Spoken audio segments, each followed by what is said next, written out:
Welcome back, focused learners, to this explainer. Today, we're diving into something literally iconic. We're taking a piece of viral internet history, that legendary, unbridled monologue about pure motivation, and we're putting it under the microscope. We're talking about a microscopic 104 words. That's it, just 104 words that somehow form an absolute masterclass in rhetorical power and psychological persuasion. So, whether you know this text by heart or you're looking at it with fresh eyes, buckle up, because we are going to unpack the literal architecture of pure action. Okay, let's dive into this. Right out of the gate, the text just hits us with this massive hook. Don't let your dreams be dreams. I mean, it sounds simple, right? But it instantly establishes the central psychological battle of the whole thing. The speaker is hitting right at our ultimate human fear, stagnation. That terrifying, gnawing idea that those grand visions you have for your life, they might just stay purely imaginary, trapped forever inside your own head. It immediately cranks the stakes up to 10. So, what does this all mean for us? This brings us to the fundamental question of today's explainer. What makes these 104 words so relentlessly effective? How does a speech that's literally shorter than a standard paragraph manage to totally corner you and force you into action? Well, we're going to treat this incredibly brief text like a scientific data set. We'll map out exactly how it strips away every single excuse, reconstructs your mindset, and, frankly, leaves you with absolutely no option but to move forward. Section 1. The core command. Now, we're going to look at the sheer density of the demands placed on you in this incredibly short window. 6. In just over 100 words, variations of the command "do it" or "just do it" are hammered into your brain exactly 6 times. Think about that for a second. That means roughly every 17 words, you are being directly commanded to act. This isn't some gentle, philosophical suggestion, It's a literal verbal battering ram designed to smash right through your walls of procrastination. And psychologically, there's a profound reason this works. Our brains, they naturally default to the path of least resistance. We build up all this internal friction and these elaborate rationalizations just to avoid doing the hard stuff. A polite request? Yeah, that lets the friction win. But a relentless, repetitive command, that bypasses our natural resistance entirely. It creates this intense, unavoidable urgency that just completely drowns out your excuses. And this brilliantly illustrates the text's aggressive style. Look at how the words are weighted. It's a massive push toward immediate action over passive observation. There is literally zero room left for thinking about it or planning for it or, hoping for it. The language is completely stripped of passive verbs. It creates an environment where taking action isn't just an option on the table. It linguistically dominates the whole shebang. Which leads us perfectly right into the trap of infinite procrastination. It's perfectly encapsulated in one of the most iconic lines ever. Yesterday, you said tomorrow. This timeline maps out the absolute tragedy of the human condition. Yesterday, you promised your future self you'd finally take action. But when tomorrow actually arrives, it magically transforms into today, and suddenly you're waiting again. This text forces you to look dead on at that infinite repeating loop of failure and basically demands that you snap the timeline in half. Moving on to Section 2. Dreams versus reality. Having hammered in the urgency of action, the speaker now builds this stark, undeniable contrast between two totally different states of existence. We get this massive dichotomy. On one side, we have what most people do. Some people dream of success. It's soft, it's comfortable, it's passive.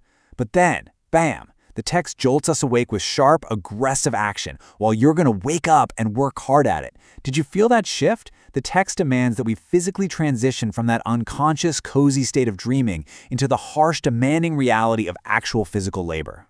So the crucial point is exactly how the text resolves this clash. Make your dreams come true. Notice it doesn't tell you to abandon your dreams. Actually, scratch that. It demands something harder. It demands that these abstract floating thoughts be literally forced into reality through your own sweat. That word make, it's industrial, isn't it? It's physical. You are forging your dreams into existence through the sheer brute force of your own will. Section 3. The persistence threshold. Okay, now we arrive at the real climax of the speech's logic, because just starting out, as we all know, starting is no longer enough. Lots of people start. The text pivots here to examine ultimate endurance, and I absolutely love this part. The speaker directly defines what true success looks like, getting to the exact point where anyone else would quit and deciding you are not going to stop there. Think about the psychology going on here. It completely redefined success. Success isn't just crossing some arbitrary finish line, it's a comparative metric of endurance. It's simply about outlasting the quitting point of average folks. When everyone else's tank hits zero, that is precisely where your journey actually begins. We can relate this to almost anything, right? Think about hitting the wall during a brutal workout, or staring blankly at a complex project late at night when your brain is just screaming at you to go to sleep. That moment of agonizing friction isn't your cue to stop. According to this text, it is the exact coordinate where real achievement begins. You literally just have to endure 1 second longer than the alternative. Let's see how this logic builds step by step. We get this clear, 3-part structural roadmap to success. Step 1, wake up. Snap out of that passive dream state. Step 2, work hard at it. Apply the physical labor. Step 3, don't stop there. Breach that persistence threshold. It is a flawless, logical escalation.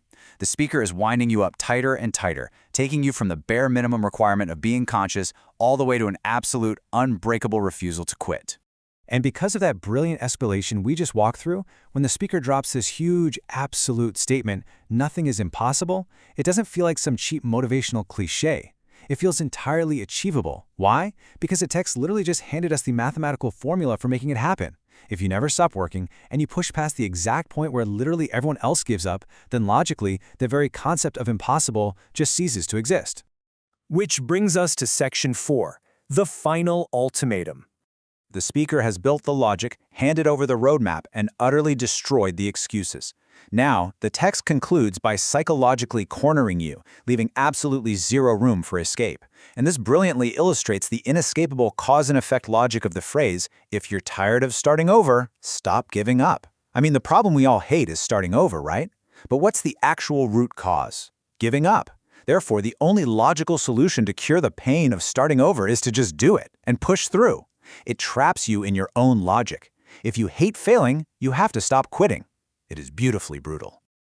But right at the very end, amidst all this aggressive commanding and cornering, the speaker anticipates that final tiny whisper of internal doubt. You know the one, that little "but I can't" instinct.